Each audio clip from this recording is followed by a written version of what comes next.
Take me back to the beginning. How did the meth use start? Was that When I was really young, I had a lot of problems in family life. I had a great mom, great dad, but my dad had an alcohol problem. So there was alcohol introduced to me at just a very young age. I mean, just barely able to walk. And my dad, it was just a thing back then. That's been 56, 57 years ago, 55 years ago. So I was a year older or something. And he would let me take what he called a pull. You want a pull? And I would drink his beer. And so at a year old? Yeah, just a little guy. Yeah. And he didn't think it was a big deal. My mom, on the other hand, she was like, Gene, stop that, But I just absolutely loved the taste of beer. I did, really, a lot. And so, I mean, I don't drink beer now, but if I did, I would drink beer. I'd end up in cuffs and, that's just where I go with it. So it's kind of started there, marijuana. And then a friend of mine, Philip, when I was in high school, I think I was a freshman in high school, he gave me, back then, the meth was like 100 times stronger than it is today. Well, when I used last 18 years ago, it was a lot stronger than the stuff that was on the street. There was what we called prope dope, and it had a real bad smell. And so he put it in a little zigzag rolling paper, and he said, don't taste it, just swallow it. Well, I took that, and I tell you, it was like the heavens opened for me, because I'd always just swallowed it. Yep. It was in a zigzag. I didn't snort it. I didn't know what it was, and he just said, yeah, it'll give you energy. And so I always had a real iron deficiency when I was young. So I had a real lethargic. It was just, I wasn't really energetic there was times I was energetic, but I just really kind of went into I don't know what you call it, borderline, whatever medical term they call it. I was just really didn't have a lot of energy. And, but that, I mean, just literally opened up realms of energy for me. And so you take that and it just changes your whole demeanor. I got so energetic, wired.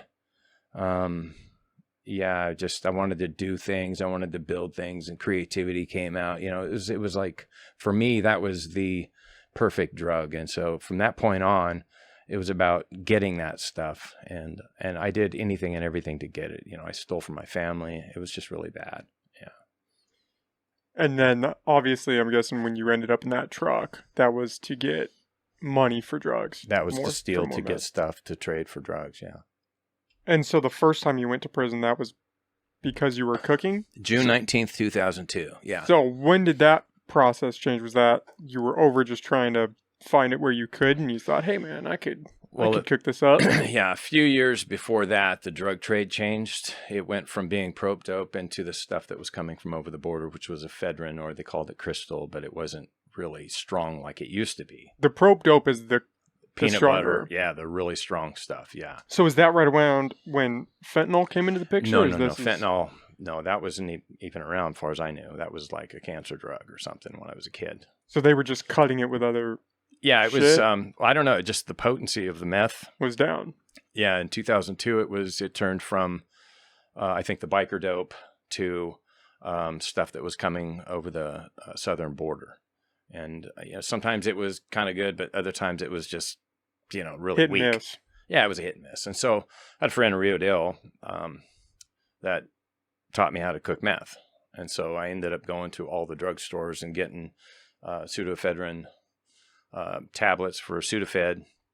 And so I would go all the way to McKinleyville, all the way to Rio Dale, and hit just about every drugstore. And back then you could buy it right off the counter. Yeah, nobody was keeping track. So I got a bunch of that. And I learned the process. And so I never really got good at it. But when I did finally get good at it, it was an accident. I had left it cooking too long and was in Eureka. And I was like, oh no. And then I went home and did the process, and it came out really strong. Yeah. So, that was it. That was it. That was it. Yeah. Because I had a neighbor that was an Arcata police officer, and my other neighbor was a Humboldt County Sheriff officer. Yeah, those aren't the neighbors you really want. If you're going to be cooking meth, that's probably not ideal. No, that's not what you want to do. So, but I kind of look at my life when I was a little boy. I remember my mom calling me in from outside. We lived in Hydesville, and she would tell me Billy Graham's going to be on TV tonight. And I couldn't wait to get in to get my bath and put my pajamas on and watch Billy Graham. And man, I was just at the end of his speaking, all the people would go down front, and I wanted to be there so I could go down front, so I could experience that. And I really believe that years ago when I was a little boy, that I actually became a believer in Jesus. Yeah. Were you religious at all? Not a bit. No, my mom didn't take me to church. I didn't have a Bible. I wasn't a follower, but I always prayed. I remember as a kid throughout my life, I prayed. Very unreligious. Unstructured, unreligious. But I look back at all the things that I've been through in my life. I've had people shoot at me. I've had knives in my throat. I have all kinds of things. And I look hindsight, and all the things that I experienced, I can see the protective hand of God through my life. For such a time as this, for me to be able to sit here today with you, being in the ministry at the rescue mission, all of that, was it God's plan for me to do all the bad things? I don't think so. He probably would have rather me been really a good kid all the way through, but he knew I wouldn't be. So he allowed me and protected me through all these things so today I can be a testimony for him. A non-religious person. I can't stand religion. Religious people put Jesus on the cross. So I believe in Jesus. I'm a Bible-believing Christian, and I don't subscribe to organized religion. And I don't say that to be offensive. I just no, they are two separate things. They really are. The church and people that just, I don't want to say passively practice, but are on the outside of that. It's just two different groups. Yeah. Or two different interpretations, right? Because the way the church can interpret things sometimes is a little more structured and formalized, and there's only one way. I go to church on Sundays. I go to an awesome church in Fortuna, Nazarene Church. The pastor is awesome. His name is Mark Seitz. Awesome guy. It's like you're in a Nazarene church, but it's like not an organized churchy church. It's just really cool fellowship with a lot of people that have struggled in life, and they're there and just real happy to be clean and sober, and just a good thing. Well, I'm sitting over here because you said that you had, you've been shot at, you had a knife to your throat. Mm-hmm. That's the stereotypical thing everyone thinks of when you start talking about you're falling into the drug use hole, mm-hmm. right? As you go down this path, and it's just crime. Yeah. It's just pure survival. Yeah. I was a thief. I didn't want to go hold the job. I couldn't hold the job. So I had to steal. I thought I had to steal. I stole to support my habit. And so I was a thief. It's just bad. But I don't steal anymore. That's a good thing. That's a really good thing. I've been out of that mix for, I think, 18 years, 17, 18 years. Yeah. I've been the executive director of the rescue mission for 10 years. I think on the 7th of September has been 10 years. Congratulations. That's a long time. Yeah. It's been a learning curve, to say the least. Yeah. And so when you said that was the last time with the cooking meth, I'm guessing your neighbors found out, or how did that all come to an end? Oh, yeah, they knew. I can't imagine it's a quiet thing. Like, it was keep it under wraps. It was, right, yeah, it was a cul-de-sac. One of the things that tipped my neighbor off, because before I started using drugs, because I got like really bad injuries over the years of working in a sawmill. And so I resorted to somas and doctors and being off work and stuff like, well, it turned into alcohol, beer and stuff like that. And then it went into meth. So, but before all of that, I used to have a really, really nice green lawn. And I'd like to keep my lawn greener than anybody else. So I did all kinds of, I was literally out there with a pair of scissors after I mowed it. If I saw a tall piece of grass, I would go cut that. I was manicuring my lawn with a pair of scissors. So I went from that to having a lawn that was brown. And so it gradually got worse. And, Ernie was a sheriff and Eric was the Arcata police officer. They both came to my house one day and knocked on my door, and I opened the door, and they came in, and Ernie was, he was the good angel on my shoulder. And he told me, Brian, look, because I confessed to him. I said, yeah, I'm doing drugs. Yeah. You told him before he ever They came in talking with me, concerned, what's going on. I've seen people come to my house early morning hours. And, they're raising a family and they want to have a nice neighborhood. rightly so. Understandably, yeah. Yeah, absolutely. And so, and then Eric had told me, your lawn used to be nice and green, and that's when I finally said, yeah, I'm using.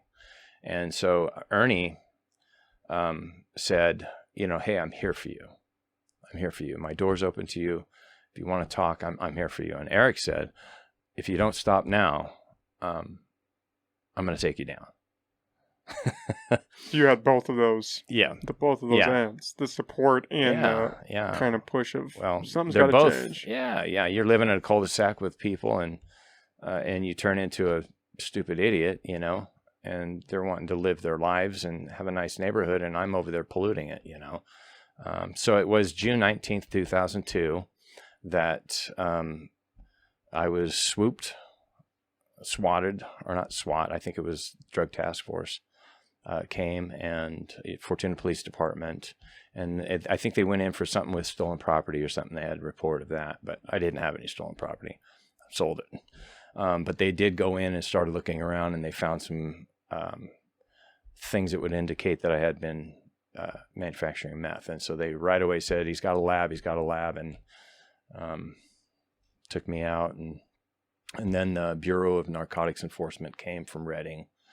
It was a really, really low place in my life. Yeah, my wife and I both. They took my 3 kids. The kids. Oh, you had been living there with your family. Oh, yeah. Yeah, my 3 children were taking CPS. And my sister-in-law happened to work for the welfare department, DHHS. And so they got wind of it. And so she ended up being able to take custody of my 3 kids. My wife, she wasn't doing the cooking. It was just me. And so I ended up taking the full rap. She did a week, I think, in jail. And then she got out into a program, Streams of Living Water. Sue Tilley had it going on at the time. And I went to prison. Yeah. Was she using your wife? She was, yes. Yeah. Damn. I know, it's a real tragic story, and when I tell it, I don't like to tell it all the time because I experienced the emotions. You lived it. I lived it, and taking those memories from then and bringing them into the present, I can even here now, I can feel the emotions of letting down my kids and my wife and my family and my community.